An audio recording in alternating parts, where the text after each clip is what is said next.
Welcome back, everybody, to day 2 of our first virtual symposia. We at Cadre are so pleased to have survived day 1 with only a few hiccups. We'd like to thank you, the attendees, for your kindness and support that we've received as we've endeavored to bring all this talent to your door at no cost. We've learned a lot, and your patience and your generous spirit with our little team has been greatly appreciated. You may have been to more polished events in the past, but I guarantee you've not been to one with more heart. So thank you to everyone. Next slide, please. I'd like to take a few minutes and reflect upon yesterday. There were 11 sessions and we could only attend 3 of them. So if you would, think for a minute and share something that you took away from day 1. With the exception of Paul's keynote, we will have the opportunity to review the recordings of other sessions that we've missed. So please share in the chat to everyone what resonated with you from yesterday, or feel free to unmute if you want to share verbally. Just raise your hand and I'll call on you. Christina, yes, take more breaks and be kind to myself. That's important. Where did you hear that one? Again, feel free to unmute if you'd just like to share verbally. Comments about Paul's information. Yeah, that was quite a thought-provoking presentation. I came away from Lenore's presentation yesterday, really hammering home the idea that faith is faith even in a pandemic, and the importance that we still have the responsibility regardless of what's going on. So that was important. Monique evidently was in the same session. Recognizing trauma sensitive approach. Yeah, that was one I wanted to see. Session, communication, collaboration, how pandemic changed the way of building the school. Takeaway was that mediation and IEP facilitation are excellent tools for a State Department to have available for families and districts. There's so much more that a State Department can do to support families, indeed. Long-term impact of trauma. And that we're all living in a current state of trauma. Excellent. Not excellent that we're living in a current state of trauma, obviously. Emotional learning. I was really struck by Paul's conversation about Maslow's hierarchy of needs and how inadequate that is in explaining the human condition. It's very interesting. All the topics in social emotional learning.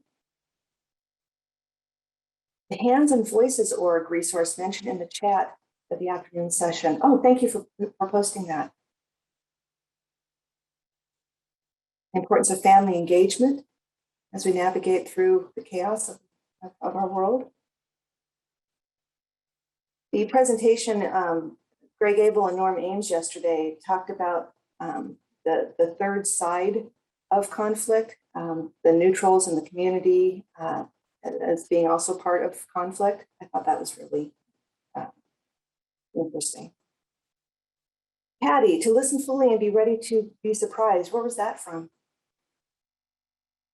Learning how family being engaged, collaborating, and culture and values are good strategies for a better resolution.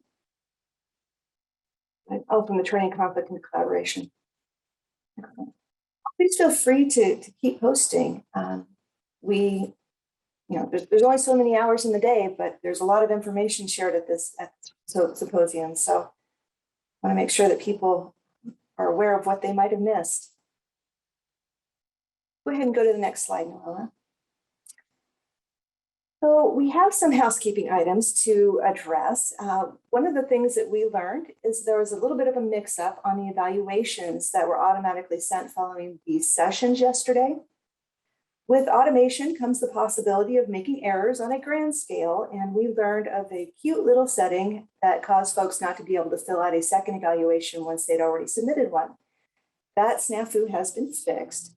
So if you go to your email and access the evaluations that were sent out after the sessions you attended yesterday, you should be able to fill those out now with no problem. Check your agenda to determine which evaluation corresponds with the session number if you're not sure. Be happy to help you with that if you have any questions. Also, speaking of evaluations, as an attendee of this conference, on Tuesday, you will be receiving a survey link to rate the entire symposium, and it will be coming from our external evaluator, Dr. Courtney Brown. As a grant-funded organization, this survey is a critical data collection point for our grant, and we would be deeply grateful if you just took a few minutes to fill that out. We appreciate your feedback immensely. Next slide, please.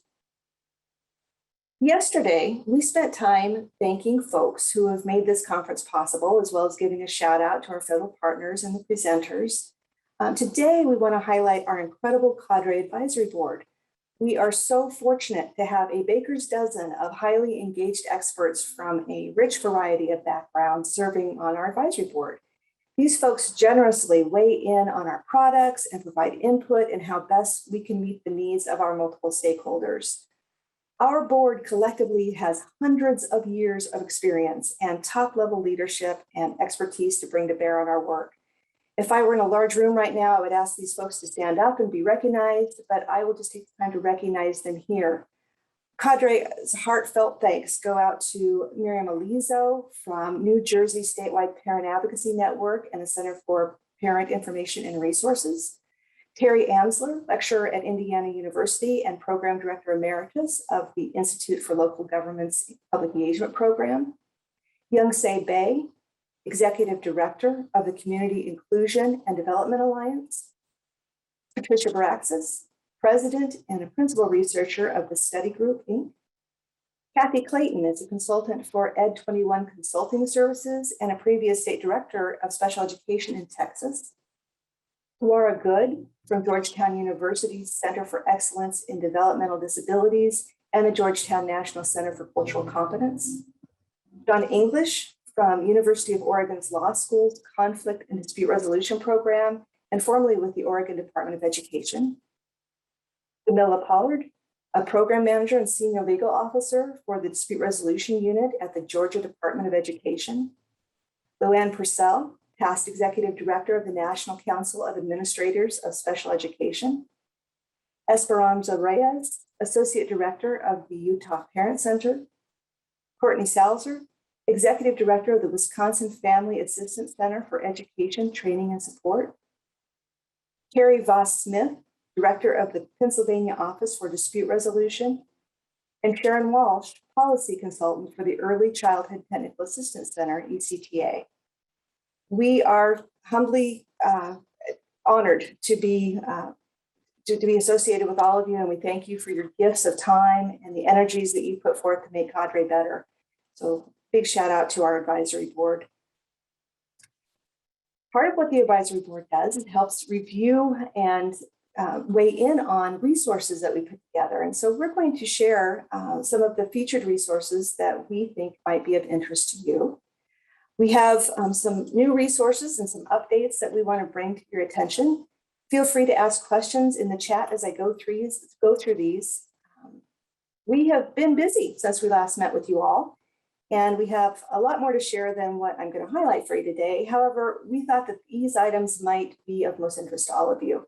So we'll talk about the Dispute Resolution Coordination and Leadership Suite, our FAQs for families, our Dispute Resolution Guides companion resources, and our Working Together series updates. First, I'll talk about the Dispute Resolution Coordination and Leadership Suite.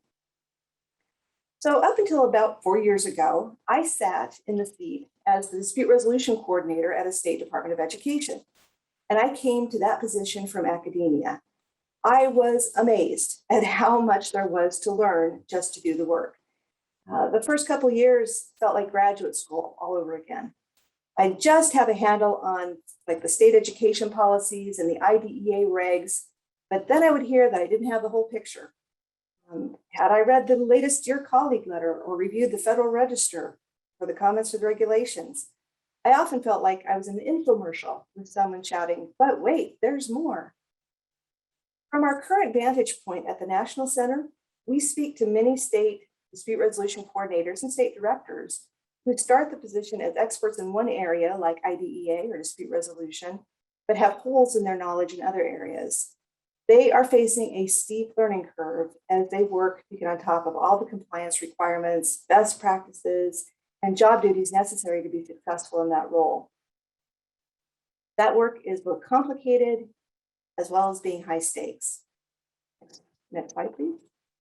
For those trying to get on top of the legal and compliance side of special education, there's a lot of information to wade through, and it seems like from a million different resources and places. Having an understanding of the basics of IDEA is important. It's not just for the State Department staff, but also for anyone supporting families in dispute resolution. So like I said, there's a lot to digest. Even gathering all the resources in one place is a difficult undertaking. So just to show, there's the big green IDEA book that lays out the federal regulations, and then there's the Federal Register with the comments to the regulations that provide federal interpretation. And then there are decades of federal memos and the federal Dear Colleague letters. And on top of that, there's all the applicable guidance from other areas, like from the Office of Civil Rights, for example. The mass of materials can be overwhelming. At Cadre, we kept hearing how nationally there was a lot of turnover at the state level, and we learned that there was a need to help new dispute resolution coordinators get on top of all the information. And so this led us to the resource suite we recently, like just a week ago, launched. Next slide, please. So welcome to our landing page of the State Education, or the SEA Dispute Resolution Coordination and SEA, try again. Day two, try again. SEA Dispute Resolution Coordination and Leadership Suite. Please don't try to read this page. There's a lot on here, and I assure you that I'm not going to read it to you. This is just to show you what the landing page looks like, and Kelly is posting a link to it in the chat for us. While this information is aimed at state education agencies, the information is available to anyone who wants to understand the IDEA requirements for dispute resolution in more depth. We have created and curated resources to help you learn the world of IDEA dispute resolution, from the very basics of what's an IEP and onto how does the state maintain a roster of hearing officers. Next slide, please. We are most excited to share with you all the new dispute resolution process manuals.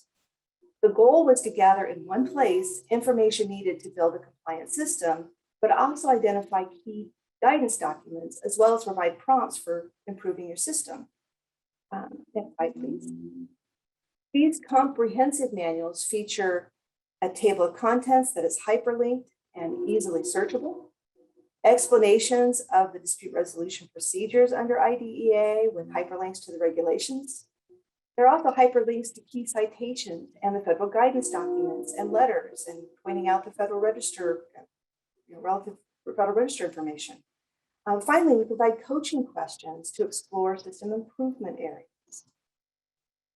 Next slide, please. On this landing page, you'll also find links to our other companion resources, such as pre-made presentations on each of the IDEA dispute resolution processes, as well as presentations on alternative dispute resolution and the bigger picture of how the IDEA evolved, the relationship to Section 504 and civil rights legislation. It's a pretty comprehensive suite of resources, and we encourage you to look around and see what's there. We're going to be building out further in the coming years, so stay tuned. Next, I'll share a resource that's designed to help families find answers to questions they may have and point them to helpful materials. Slide, please. The FAQ for Families page was created to help people find high-value resources. If you've ever taken a drive around the Cadre website, you know that we have a lot there. What we've tried to do here is backwards map helpful resources to answer questions that families might have. For example, if we clicked on the support for IEP process topic, third one down there, next slide, please. What would pop up are several questions under that topic, support of the IEP process. An example question would be, where can I learn more about preparing for an IEP meeting? The answer is shared, and it brings the questioner to the Working Together series as the resource. Coincidentally, that's the next resource I'm going to highlight. Next slide, please. The Working Together series offers 5 courses with several online learning modules that can be undertaken as self-study or with the facilitator guide used as part of a larger training experience for a group. The course covers topics like IEP meetings, listening and responding, managing emotions, focusing on interest to reach agreement. And these resources have been out for a few years and well received. The facilitator guide offers a review of courses and a step-by-step instructions and how to facilitate group discussion material, and offers a whole bunch of supplemental activities. What's new is that these courses are now available in Spanish, as is the facilitator guide. Kelly, it looks like she has posted, or will be posting that in the chat. Next slide, please. Finally, if you're familiar with our dispute resolution parent guides and the early intervention family guides for Part C that are written in parent-friendly language, these guides take the daunting words of the federal regulations and procedural safeguards and puts them into easy to understand words. The guides cover facilitation, mediation, written state complaints, due process complaints. They are available in multiple languages: Spanish, Arabic, Chinese, Hmong, Korean, Russian, Vietnamese, Burmese, Portuguese, Japanese, Somali. The early intervention guides for the Part C group have mediation, written state complaints, and due process hearings, and are also available in 6 different languages. Most recently, what we've added are the companion videos for each of these 10 guides. Short videos to help folks understand their rights under the IDEA. And all these videos are available in Spanish. Next slide, please. So that's just a few of our resources. It's our mission to support you in your important work. Cadre is committed to the symposium theme to resolve, innovate, support, and engage. We'd love to know what you think about these resources, so please do let us know. Also, want to point out, don't forget that we have the Discord server available for you to share resources, engage in discussions, and network with other folks. People were using it quite a bit yesterday to address technology questions, and we encourage you to connect with one another in that forum. With that, we'll send you off to take on the day here at the symposium. Enjoy, learn, and thank you so much for spending your time with us. We'll see you in the sessions and join you in the networking session coming up next. Take care, everybody. See you soon.